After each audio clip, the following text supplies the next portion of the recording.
करून घ्यायचं पेन्सिल. आपण डार्क टू लाईट शिकलोय ना, त्या पद्धतीने.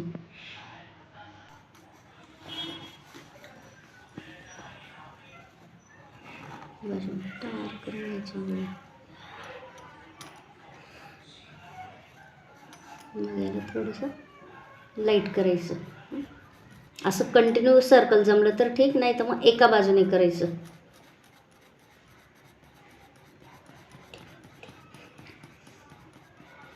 आणि मग इकडं लाईट.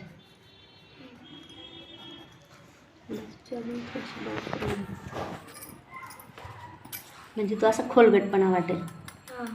आपण ते वस्तुचित्राला वगैरे करतो ना तसं. असं झाल्यावरती फुलाच्या पाकळीला पण तसंच करायचं आहे.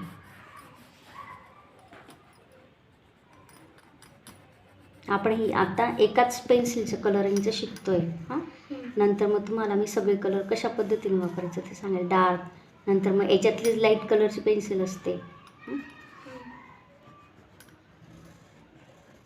प्रत्येक पाकळीला आउटलाईन करून घ्यायची.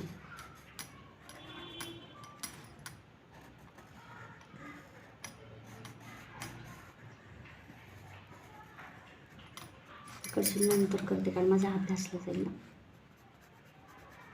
इकडून डार्क घ्यायचं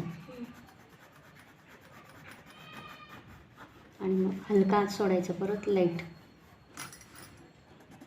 पुन्हा इकडून डार्क.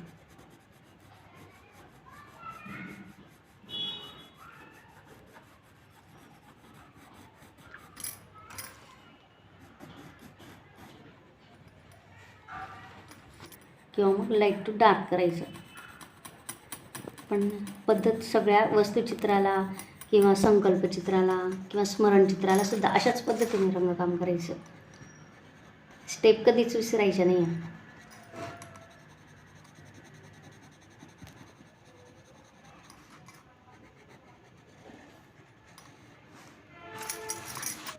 खालची बाजू म्हणून याला थोडंसं अजून डार्क करायचं.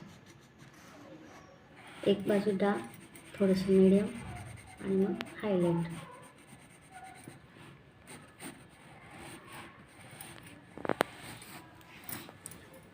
आधी एका कलरचं शिकून घ्या, नंतर मग तुम्हाला 2 कलरचं शिकवेल, तेव्हा शेडिंग पद्धतीला वेगळ्या पद्धतीत सांगायला थोडंसं.